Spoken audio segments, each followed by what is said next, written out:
راغلل روژه مسلمانو تیاری وکړئ دا جنتي میاشت پکې ډېر عاجز وکړئ راغلل روژه. بسم الله الرحمن الرحيم.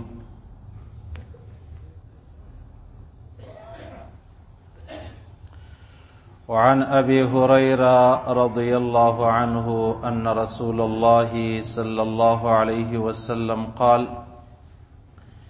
إذا جاء رمضان فتحت أبواب الجنة وغلقت أبواب النار وصفدت الشياطين. متفق عليه. عايزانو خبره خو هغه د روزې په باره کې روانه وه. جناب نبی کریم صلی الله علیه وسلم فرمایي چې کله د روزې میاشت رانوي سي د جنت دروازې خلاصي د جهنم دروازې الله رب العزت وتړي. هغه سرکشه، هغه خراب، هغه بیلاری، هغه ډیر زورور شیطانان هغه الله رب العزت و فرشتو ته وفرمایي دا گرفتاره کوي، لاسونه وروتړئ، پښې وروتړئ. صحیح سلو. اوس خبره دا د عاجزانو علما فرمایي د جنت دروازه څنګه خلاصه ده؟ د جنت دروازه داسې خلاصه د عاجزانو په داوس کې چې یو سړی یو واره ووایي سبحان الله. پیغمبر علیه الصلاة والسلام فرمایي د 80 وار ثواب الله و موتا ترکي. د روزې بغیره که موتا یو واره ووایي الله، 10 واره الله ویلو ثواب الله و موتا ترکي. او که په روزه کې سړی ووایي یو په 80، بیا که سړی نفلي عبادت وکړي دا دونه ثواب لري لکه فرضي عبادت، او د فرضي عبادت دومره ثواب دی لکه 80 واره چې سړی وکړي. بیا علما فرمایي چې کله د روزې میاشت رانوي سي الله رب العزت د جنت دروازه خلاصه کړي. خلاصه دا معنا ده چې انسان هر عمل نیک عمل چې وکړي الله رب العزت د خپل رحمت د خپل عظمت په خاطر ودته د جنت دروازه خلاصه پرېږدي ده. صحیح سلو. چې دا مازی ما او تا راولاړ سو روزه مې ونیوله، 5 وخت لمونځ مې وکړي، پر دغه روزه پر دغه 5 وخت لمونځ الله رب العزت زما او ستا مغفرت چې دی هغه فرمایي، او چې د چا مغفرت وصلو هغه به خامخا جنت لره ځي. او بیا پیغمبر علیه الصلاة والسلام فرمایي د جهنم دروازې الله رب العزت بندي کړي. جهنم دروازې بندي سي. هغه په دې علما فرمایي که چیرې یو سړی د روزې په میاشته کې مړ سو، د روزې و سړی مړ سو مسلمان، علما فرمایي مفتی رشید احمد صاحب په احسن الفتاوا کې، علامه سیوطي صاحب فرمایي چې تر قیامت پورې الله په قبر کې ودته عذاب نور کوي، تر قیامت پورې چې مسلمان په روزه کې مړ سي. بیا بل حدیث کې راځي پیغمبر علیه الصلاة والسلام فرمایي د جمعې په ورځ په جهنم کې ملائکو ته اجازه نشته چې دوی اور نور بلکې صحیح سو چټۍ د چټۍ د رخصتۍ ورځي. نو لہذا که اوس یو کافر مړ سو، کافر علما فرمایي تر اختر پورې به ودته په قبر کې عذاب چې دی هغه نور کول کیږي، او چې مسلمان مړ سي تر قیامت پورې الله رب العزت ودته عذاب چې دی هغه نور کوي. تاسو اندازه ولګوئ عزیزان. بیا پرون یو ملګري میسیج را کړی چې مولوي صاحب دا شیطانان خو تړل سوي دي، دغه زموږ زړو لره فکرو لره غلط خیالونه څنګه راځي؟ ولې راځي؟ ما ورته ویل د دې مثال دی چې یو استاد د شاګرد سره تر ډېره خواري وکاږي، بیا دا استاد جنرالیری سي شاګرد هغسې کارونه کوي لکه استاد چې ورسره وي. شیطان 11 میاشتې ما او تا ته دومره پریکټس راکوي چې نن شیطان زموږ ملګری نه دی، خو هغه عادت موږ ځینې اخیستی دی. ولی پیغمبر علیه الصلاة والسلام فرمایي تاسو د ښو خلکو ملګرتیا کوئ، پر هغو د الله رحمتونه اوري تب هم پکې راسي. د بد خلکو انډیوالي مه کوئ، پر هغو د الله له جانبه عذابونه اوري تب هم پکې راسي. نو لہذا د شیطان ملګرتیا موږ ډېره کړې ده، نو بیا هغه د شیطان چې کم مهنت و کوشش و هغه ضایع تللی نه دی. خامخا په موږ کې هغه سوچونه و فکرونه و لارې و کارونه چې دي هغه ژوندي دي، هغه په موږ کې شته. بیا بله خبره دا د عزیزانو، عام طور چې یو سړی بیمار سي، چې کله دی جوړ سي لا هم دی هغه د بیماری رقم اثر محسوسوي، خوب، خوراک، چساک، ناسته، منډه، ترنډه، صحیح سلو د هغه رقم دا شیطان له ما او تا ولاړی، ما او تا تر اوسه پورې هغه خبرې محسوسوو لکه شیطان چې زما او ستا ملګری یې. شیطان و ما او تا ته دونه ډېر سبق ووایي. نو لهذا پیغمبر علیه صلات وسلام فرمایي د جنت دروازه خلاصه ده، له تا مازې معمولي قدر یو محنت چې دی هغه غواړي، او د جهنم دروازه بنده ده، لتا دا غواړي چې د جهنم څخه مخ واړوه. ولی پیغمبر علیه صلات وسلام فرمایي په روزه کې تاسو دوه کارونه لازمي کوئ. یو دا چې تاسو د جنت طلب ډیر کوئ، یا الله ما ته جنت راکې، اللهم انی اسألک الجنه، یا الله زه د جنت سوال لتا کوم، اللهم اجرنی من النار، یا الله د جهنم څخه پناه غواړم، یا الله زما حفاظت و فرمایي له جهنم څخه. پیغمبر علیه الصلاة والسلام فرمایي جنت و الله ته وایي و یا الله دا سړی لتا جنت غواړي ته ولې ما نور کوې؟ الله ورته وایي زما ستا سره وعده ده زه ورته تا جنت چې دی هغه ورکوم. جهنم چې کله سړی پناه غواړي اللهم اجرنی من النار، یا الله ما ته د جهنم څخه پناه راکې، ما وساتې. سهار لمانځه بعد علما فرمایي 3 واره وایست، ماښام لمانځه بعد 3 واره چې دی هغه وایست. فرمایي پیغمبر علیه صلات وسلام چې دا جهنم و الله ته وایي وی الله دا پلانی سړی لما دومره بیریږي تا ته زاری کوي ته ولې دی لما نه خلاصوې؟ پیغمبر علیه صلات وسلام فرمایي الله و جهنم ته وایي زما ستا سره وعده ده دا سړی ما د جهنم څخه خلاص کوي. زه الحمدلله هر سهار 9 واره د جنت سوال د ټولو مسلمانانو د پاره کوم، او 9 واره د جهنم څخه پناه د ټولو مسلمانانو د پاره غواړم. هر سهار 9 واره د جنت طلب، د جنت غوښتنه د ټولو مسلمانانو د پاره، یوازې د خپل ځان د پاره نه، او د جهنم څخه خلاصون د ټولو مسلمانانو د پاره. هر سهار 9 واره زه دا وایم چې الله رب العزت بیا زموږ دعا چې د هغه واوري قبول یې کړي په خپل دربار کې. وعن انس رضی الله عنه قال قال رسول الله صلى الله عليه وسلم تسحروا فإن في السحور بركه متفق علیه. پیغمبر علیه الصلاة والسلام فرمایي تاسو پیشلمی لازمی کوئ، تاسو پیشلمی لازمی کوئ. ولی؟ پیغمبر علیه الصلاة والسلام فرمایي فإن في السحور برکه، په پیشلمی کې الله ډیر برکت یې شي دی. اوله خبره خدا ده، پیغمبر علیه الصلاة والسلام فرمایي خاص د پیشلمی پر وخت که روزه یې کنی الله اول اسمان ته راسي، د الله رحمت، د الله رضا، الله د لاسونه خپل لاسونه چې د الله سره څنګه شای دا یو بندگانو ته نیولې دي. ونه څه دعا وغواړه الله فرمایي زه به ستا دعا خامخا قبلوم.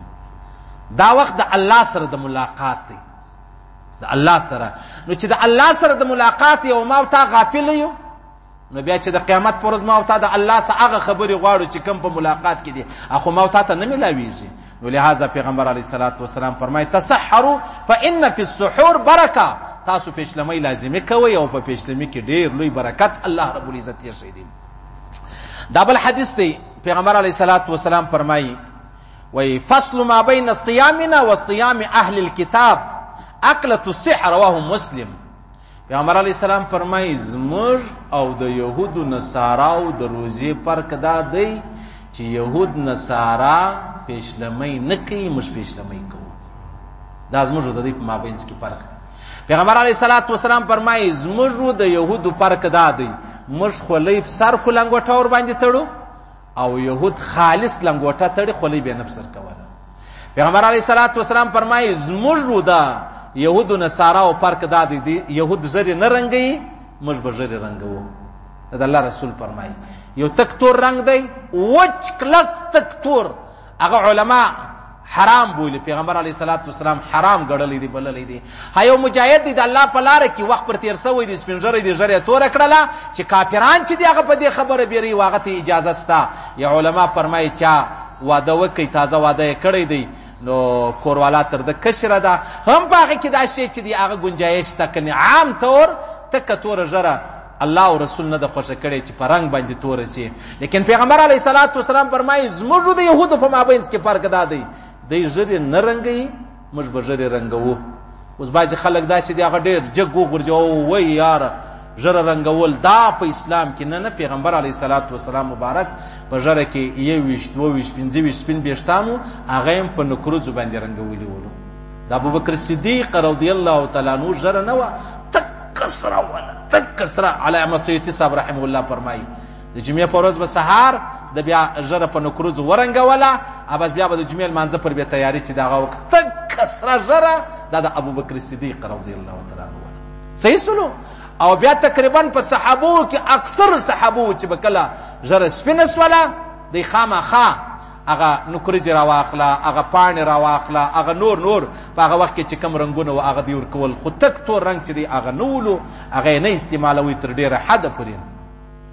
نو پیغمبر علیه الصلاة والسلام فرمایي زموږ د یهودو په مابینځ کې فرق دا دی، د اهل کتاب چې نصارام دي هغه هم روزې نیسي، نصارا هغه هم روزې نیسي، هغه وایي موږ هغه شی نه خورو چې پر اور باندې پخ سوی. صحیح سو. نو هغه چیش نه کوي، پیشلمۍ نه کوي، موږ به پیشلمۍ خامخا کوو. بیا پیشلمۍ چې دی هغه ضروري نه دی چې خامخا ته ډېر خوراک وکړې، څښاک وکړې، یا راپورته سه یوه خورما، یوه کجوره، یو ګیلاس اوبه، یوه ګوله ډوډۍ دا وکړه، هغه د پیشلمي چې کوم برکتونه دي هغه به ستا د کوره ورکېږي نه، هغه خامخا و تا ته میلاویږي. عبدالله ابن عمر فرمایي قال كان لرسول الله صلى الله عليه وسلم مؤذنان بلال وابن مكتوم فقال رسول الله إن بلالا يؤذن بليل فكلوا واشربوا حتى يؤذن ابن مكتوم قال ولم يكن بينهما إلا أن ينزل هذا ويرقى هذا متفق عليه. یو خبره دا د عزیزانو ننم چا پښتنه سو کړل مولوی صاحب خاص اذان شروع ما اوبه وچشلې ډیر دا رقم میسجان چلیږي، هغه وایي هغه یو حدیث شریف دی د ابو داود شریف حدیث دی غالبا چې په اذان کې تاسو اوبه چشلی سي، د اذان تر وخته پورې اوبه چشلی سي، خوراک کولی سي، چې کله اذان پر ختمېدو سلو بیا تاسو د خپل اوبه او خوراک بندولی سي. خبره غلطه ده عزیزانو، حدیث صحیح دی، خبره غلطه ده. هغه دا د پیغمبر علیه الصلاة والسلام دوه مؤذنان ول، یو مؤذن حضرت بلال ولو، بل مؤذن چې دی هغه عبدالله ابن مکتوم رضی الله تعالی په سترګو چې نابینا صحابي و. نو په پیشلمي باندې به اول بلال اذان کوي، بیا به ابن مکتوم رضی الله تعالی عنہ چې دی هغه چیش کوي، هغه اذان کوي. په دې کې اوس خبره دا وله چې دا پیغمبر علیه السلام و فرمایل چې کله بلال اذان کوي تاسو خوراک کولی سئ، څښاک کولی سئ، چې کله دا ابن مکتوم اذان شروع کی بس تاسو خوله بنده سوله، تاسو د خوراک اجازه چې دغه نسته. اوس د پیغمبر علیه السلام په زمانه کې دوه اذانونه کېدل، یو اول کېدی هغه دغه اذان ولو چې بس زیاته که تاسو خوراک کوئ خوراک پرېږدئ، که څښاک کوئ څښاک پرېږدئ، که د کوروالاو سره یاست هغه پرېږدئ. صحیح سلو. دا اذان د دې دپاره په دا اذان په مابینځ کې چا خوراک کړی وی څښاک کړی و پروا یې نه درلوده، چې دا د اذان به ختم سلو فوراً به دا بل اذان چې دی هغه شروع سلو، خاص پر فکس ټیم باندې ولو.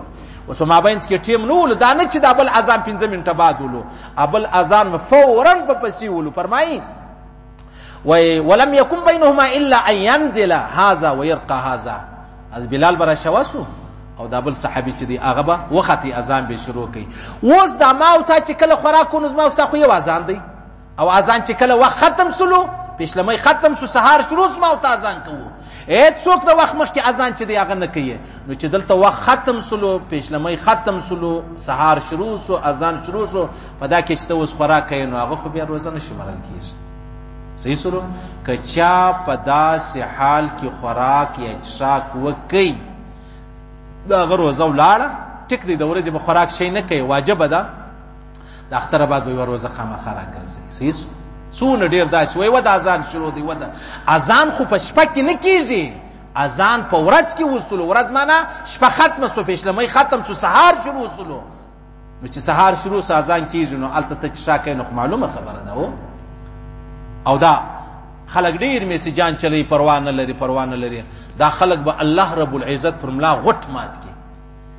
د اسلام ملا اور ماته کړی دی، اسلام مشکوک کوي، اسلام داسې مشکوک کوي. یو مولوی صاحب یو حدیث وایي، بل مولوی صاحب بل حدیث وایي، قادیانی و فرویزی مابین لراس هغه وایي یاره موږ د چاغه ومنو، موږ د چا د ومنو، یاره د دواړو د ومنه او دواړه پر خپل ځای حق دي، خالی مازی سره خبره سره برابره کړه.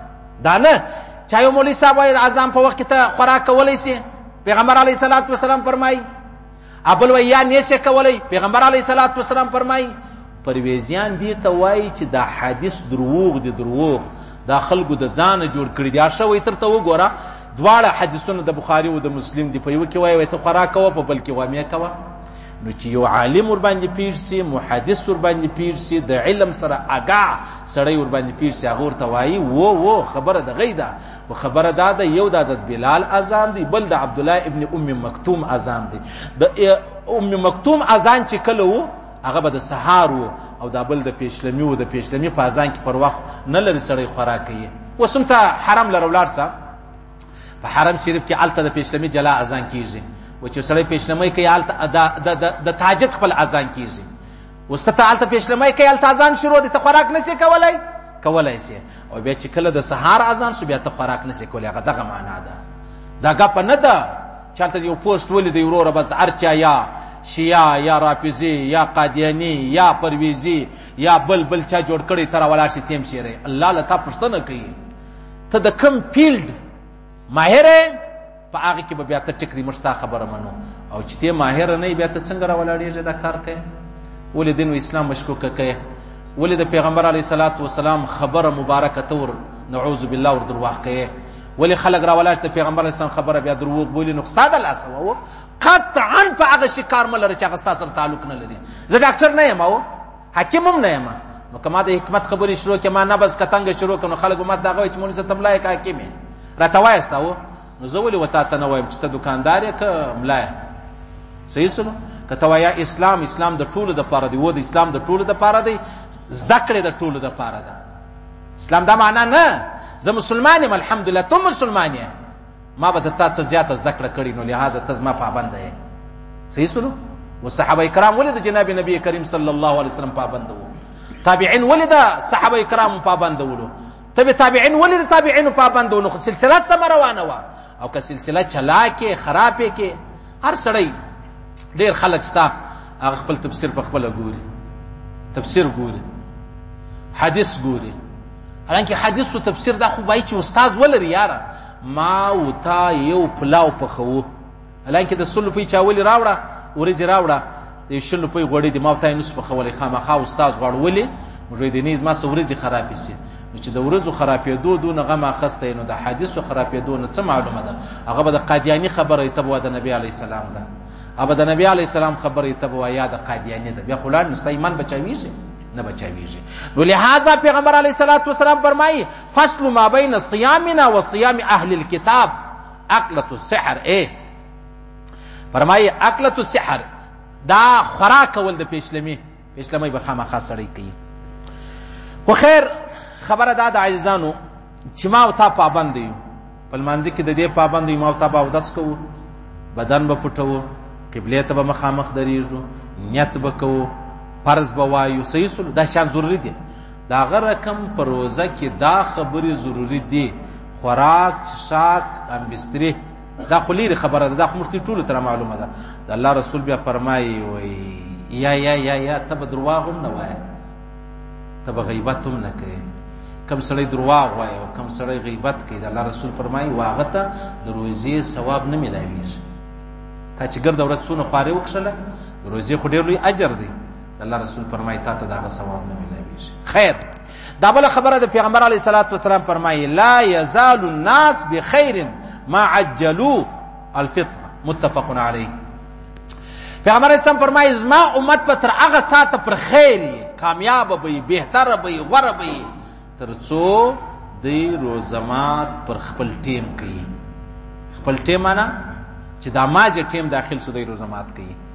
صحیح سلو اوس دا جایز نه ده چې دلته اذان وسلو زه هم یاره زه تلاوت کوم ته وده زه به 2 رکعاته نفل وکړم لمانځه ته ډېر ټیم پاته دی زه به صلات تسبیح وکړم یا زه به پلانی ذکر وکړم اجازه نشته ولې نشته لکه آلته چې پیشلمي خوله بندېدل زما او ستا اختیار نه وه دلته خوله بندول زما او ستا اختیار نه دی خوله بندول زما او ستا اختیار نه دی او یهود او روافض هغه روزه مات ناوخته کوي موږ مازی ماښام ټیم داخل سو موږ روزه مات کوو د الله رسول او چې کوم یهود دی هغه په هغه ساعت کې باندې روزه مات نه کوي هغه یې ناوخته کوي نو لہذا د الله رسول فرمایي ما او تا به کوشش دا کوو چې د یهودو او د روافضو په مابینځ کې زموږ په مابینځ کې فرق راشي زموږ سنیان مسلمانان اهل سنه والجماعه د روافضو او د یهودو په مابینځ کې فرق راشي خامخا فرمایي بیبي عائشه صدیقه لرا یو وی دخلت انا ومسروق على عائشه ابي عطيه فرمایي او د ما او مسروق له بیبي عائشه صدیقه له موږ ته ویل 2 کسان دي دواړه ډېر د خیر کارونه کوي یوم د خیر د کار څخه ځان نه راشاته کوي خو بس خبره دا ده یو چې دی هغه روزه ماتم وختي کوي چې د ماجل مر پریوتی او ما شام منظم د هغه فورم بعد کوي بل چې بیا دی هغه روزه مات هم نه وخت کوي د ما شام منظم نه وخت کوي په دې دوه کې کم یو بهتره دی وی عائشه صدیقه ورته ویلې من يعجل المغرب والافطار دا چې جر روزه مات کوي چې ماجل مر پریوتی او دستی بیا المنځ کوي د ما شام دا څوک دی قال عبد الله يعني ابن مسعود عبد الله ابن مسعود دي فقالت هكذا كان رسول الله يصنع رواه مسلم والپیغمبر علیه السلام دا عادت ولو چې دا ماجب المر پریوتی فورا به روزمات وکي او بیا به د ماشان منځ کوي چې بیا کله وخت داخل سي اوس د کلندرانو د موبایلانو زمانه د وخت داخل سو اذان دي سوې پروا نه لري خپل روزمات ولې سي اذان بنا وخت کیږي مولوی صاحب طالب او داس کوي یا به ډوډۍ خوري یا به روزه ماته هغه بعد کې اذان کوي د اذان پابند موت نه یو ټیک دې ما اوسه په علاقې کې دا خبره ده چې موږ خاص پر فکس ټیم باندې اذان کوو اوس په علاقې کې به اذان وخت و چې خلک و اذان ته نه استي غړې ته وګوري خپل ټیم عالمي پر 2 بجې باندې المر پرې وځي راغه ټیم باندې قرار او ولر سه خپل روزه ماته کڅوم ورسته اذان وصول لکه څنګه دا خبره غلطه ده چې یار اذان شروع دي زه خوراک کولای سم په پېښلمي باندې دا غره کوم ته و د اذان د سوي زه خوراک نسم کوي دواړي خبرې غلطې دي صحیح سلو د دې اجازه چې د اغستانه بیا فرمایي پیغمبر علیه الصلاه والسلام فرمایي قال رسول الله صلی الله علیه وسلم قال الله عز وجل احب عبادي الي اعجلهم فطرا رواه الترمذي الله فرمایي زما هغه بنده ماته ډیر خوند راکړي چې زما کوم بنده فورا روزه ماته یو سړی خو نه بس دی دعا وی کوي وای و درزه یا رز روزه نه ماتوم دا معنا نه د کتا روزه نه ماته کړي دعا دې کول هغه الله قبلې روزه ماته ک دعا کو په دا وخت کې الله قبلې صحیح سلو وستا کجوره وخړل روزه دې ماته کړ خالص سنت طریقه دراسه پر دعا باندې کړي امو هغه لاس منټه 15 منټه په دعا باندې اخته الته د پیغمبر علیه الصلاۃ والسلام هغه خبره وځندېږي چې کوم و ما ته امر کړی دی الته هغه خبره ورکسي چې کوم الله فرمایلی دی ما هغه بنده ډیر خوښ دی چې دی روزه ونسی او بیا ماجل مر پریوتی فورا دی را ولاړ سي روزه مات چې دی هغه وکي او بیا بل خبره دا د عاجزانو یو ورځ پیغمبر علیه الصلاۃ والسلام په سفر باندې تللی ولو وهو صائم فلما غربت الشمس قال لبعض القوم يا فلان انزل فاجدع لنا پیغمبر اسلام چې مر پریوتی صحابي ته ویاله جرس ستوره جوړ که ستو په وبو کې دا غنم یا وربشي یا څه ګوړه په ګډه سوي یا د ازمرتي نه چې کمی بولی دا په هغه وخت دا شربت جن جوړې دی دا پر ور باندې پخېږي او بیا به مطلب په وبو کې دی واچوي لکه ازمرتي ستو چې بولی هغه څه ګوړه مړی څه بل شي چې شي هغه جواری موارد سره ګټ کړي بیا هغه شربت په دادو کې خلک ډیر چې پنجاب کې پیغمبر سم توای وای دا شربت جر جوړ ک هغه یا رسول الله وخت نه دی پیغمبر سم فرمای جره جوړ کړه شوسه ول یا رسول الله څورته درېدلې وای نوشه پیغمبر سم فرمای جرس انزل شوسه فاجدح لنا على قال ان عليك نهار ايه دا ورته ویلې ول یا رسول الله ورځ د دروس پر لرونه ډیره ده پیغمبر سم بیا ورته ویل وجره شوسه الله ژر زما دپاره شربت جوړ کا. نو فنزل فجدح لهم فشرب رسول الله صلی الله علیه وسلم. بیا شربت جوړ کې پیغمبر صلی الله علیه وسلم ثم قال اذا رايتم الليل قد اقبل من ها هنا فقد افطر الصائم واشار بيده قبل المشرق. پیغمبر صلی الله علیه وسلم د مشرق و طرف ته لاس ونیوی چې تیاره د دې خوا راله، بس روزه ماته سوله، ختمه سوه خبره. دې ته مه ګوره ته وده چې ښه تیاره سي ښه تیاره سي، یا لمر ولاړی پټ سولو، شپه شروع سوله، د ماښام لمونځ جایزه سولو، نو لحاظه په دا وخت ته چیش کوه، ته خپل روزه مات چې دی هغه کوه. او پیغمبر علیه الصلاة والسلام فرمایي چې کله تاسو روزه ماتوئ، کان رسول الله صلی الله علیه وسلم یفطر قبل ان یصلی علی رطوبات. پیغمبر اسلام به د لمانځه څخه مخکې راولاړ سولو، تازه کجوري به وي، تازه خرما، په هغه به روزه ماتوله. که به هغه نه ولې فإن لم تکن رطوبات فتمیرات، فرمایي بیا به هغه چوارې وچې خرما وي، په دې به روزه ماتوله. فإن لم تکن تمیرات حس حصوات من ماء، رواه ابو داود. چې کله به هغه کجوري هم نه ولې، بیا به په اوبو باندې روزه ماته کړله. صحیح سلو. اوس خبره دا د عزیزانو چې ما او تا روزه ماتوو، د پیغمبر اسلام طریقه به خپله کړو. روزه په کجورو باندې، کجوري وې نه وې په اوبو باندې، اوبه نه وې پروا نه لري، په هر شي چې روزه ماته یې. بیا ځان ته خبره ده چې زما ته کجوري چې دي هغه ورسېږي. خیر دا خبره به زه مختصره کړم عزیزانو. زموږ د ختم نبوت ملګري راغلي دي. ختم نبوت به زه اسانه تورې درته ووایم. زموږ دوی په معاشره کې تقریبا پښتانه په دې خبره تر ډېره حده نه پوهېږي. صحیح سلو. هغه په دې نه پوهېږي چې په پښتنو کې الحمدلله قادیانیان نشته. پښتنو کې قادیانیان نشته. پنجاب کې قادیانیان ډېر.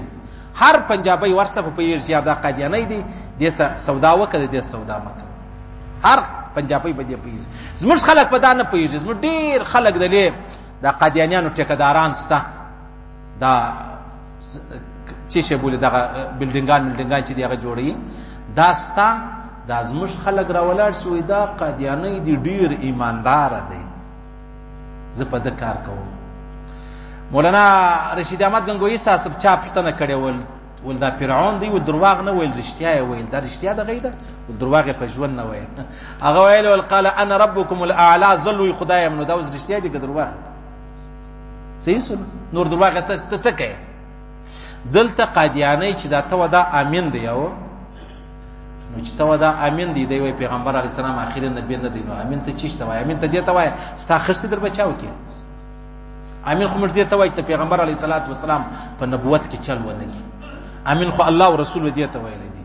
ما او تا دې ته ویلی دي چې یا یاره ښه دې ښه کور را جوړوي، ښه مطلب غلا نه کوي، پلانۍ نه دا خبره نه ده. د الله رسول فرمایي وایي کوم څوک چې د صحابو سره دښمني کوي دا زما د وجې کوي. زما دښمني چې زما د یارانو سره دښمني کوي. کوم څوک چې د صحابو سره دوستي کوي دا زما د وجې کوي. زما سره د مینه ده، د صحابو سره دوستي کوي. او کوم څوک د قادیانیانو سره دوستي کوي دا د پیغمبر علیه السلام په وجه کوي، ځکه د پیغمبر علیه السلام دښمن دی. نو که نه وای تا د پیغمبر سره دښمن سره والله که یاري کړې وای. یعنی ما او تا چې په دا خبره چې دا پلانۍ زما او ستا د بابا دښمن دی، ما او تا یاري ورسره کوو؟ نه ورسره کوو. که مې ورسره وکړه دا دی لکه ما او تا چې د پلار دښمني وکړه. نو موږ چې د قادیانیانو یاري او دوستي شروع کړو، دې څه معنا ورکوي؟ بله معنا په دې کې شته. صحابه کرامو ځانونه دی خوار کو، دی قربان کو، دی ځانونه سپېلني کړلو پر پیغمبر علیه الصلاة والسلام. اور به بل کوي کافرانو، غاټه کړایي به باندې کړله، تیل به ور واچول لکه پکوړه، داسې به دا تیل پاخه سولو وایېښېدل. دا صحابي ته به ویلې ول خالد دا ووایه چې پیغمبر علیه السلام نبي نه دی. خالد دا یوه خبره وکړه. بس که ته غواړې باچا، یو باچا ورته ویلې ول زه خپله لور در کوم، یو صحابي ته ویلې ول زه لور در کوم، که غواړې په دا خپل بادشاهي کې د ځانه سره شاملوم، ته راسه دغه د نبي علیه السلام یاري پرېږده، دا د نبوت خبره پرېږده چې دی نبي دی. هغه ویلې چې دا ستا ټوله باچي راکوې او بیا د مځکې او د اسمان ټوله باچي ما ته میلاویږي، زه تر دې خبره نه تېرېږم چې پیغمبر علیه السلام خاتم النبیین دی. پیغمبر علیه السلام خاتم النبیین دی. او دا یقیني خبره ده. یو صحابي و، کافرانو لاس ور پرې کړ، مور یې په خبره سول، ویې ژړل. خیر بیا بل لاس ور پرې کړ، مور یې بیا خبره سول، بیا یې وژړل. بیا یې پښه ور پرې کړله، مور یې بیا خبره شول، بیا یې وژړل مور. څلورمه وار چې پښه ور پرې کړه، دویمه پښه، بیا یې مور خبره شوله، بیا یې وژړل. اخر دا زوی شهید شو. مور یې وخندل. چا پوښتنه جنې وکړه دا ولې؟ ما ویلې دی نه چې دا زما د زوی سې لاس پرې کړی دی، ایمان و اسلام و نبی علیه السلام پرېږدي، ما پر دې ژړل. بیا چې بل لاس چې پرې کړي مال دی نه چې پیغمبر علیه السلام پرېږدي. بیا چې پښه چې پرې کړه بیا یې پرې کړه، مال دی نه چې وبېرېږي دغه پیغمبر علیه السلام انډیوالي پرېږدي. چې کله دی شهید شو پر دې خبره، نو الحمدلله زما مقصد همدا و. صحیح سلو تاسو دې خبرې څه اندازه ولرئ. په کار خدا و عاجزانو چې پیغمبر علیه السلام خو ما ته ایمان دی، تر ګرد دنیا پاکترین شخص چې دی او هغه پیغمبر علیه السلام دی. او د پیغمبر اسلام چې کوم کار دی هغه په ګرد دنیا کې پاکترین کار دی، او هغه ډیر پاک کار چې دی هغه د دین او د اسلام او د ختم نبوت کار دی. نو په کار دا و چې الله موږ ته ویلي وای ته به ځې په بازار کې به حلال خواري کاږې، درواغ به نه وایې، دوکه به نه کوې، فراډ به نه کوې، 100 روپۍ به پیدا کوې، هغه به راوړې بیا به ختم نبوت ورکوې. په کار خدا رقم واوه. ولې د الله رسول پاک دی، دین پاک دی، ختم نبوت پاک دی، نو د زما او ستا روپۍ خو بیا پاکې غواړي. او په کار خدا وه، لیکن الله زما او ستا سره احسان وکړي، پروا نه لري که خیراتی، که صدقی، که زکاتی، که فطرانه تی په دا لاره کې ورکړه.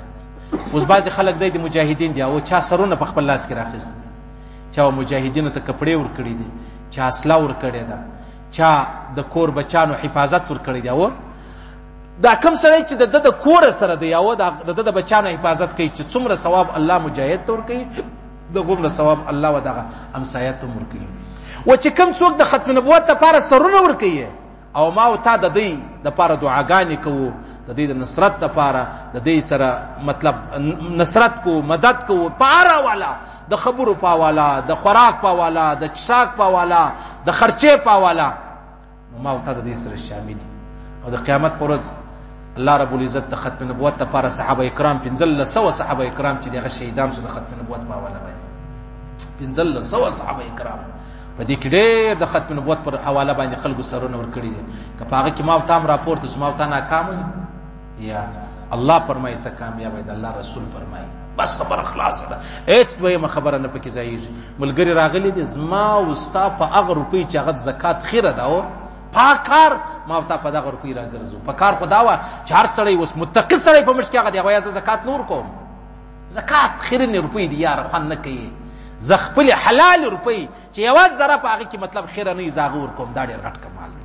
ولیکن ما او تا کمزور یو، چې کمزور یو نو لهذا ما او تا به د خپل وس مطابق په دې کې خپل حصه په هر حال کې واخلي، که زکات یي، که فطرانه یي، که سرسایه یي، که مطلب خیرات، صدقه، هر شی چې یو وخت تېر کال دا بیان موږ وکړي، بیا یو سړي سره په جیب کې یو شی نه ورسره په لاس یې ګړۍ وه، ګړۍ به په پټو کې اچولې وه چې 15 روپۍ به خرڅ شي، زه بل شی نه لرم. صحیح سلو دا ډېره غټه خبره ده او د الله د رضا دپاره یې وکړي، محمد رسول الله مد نظر کړي.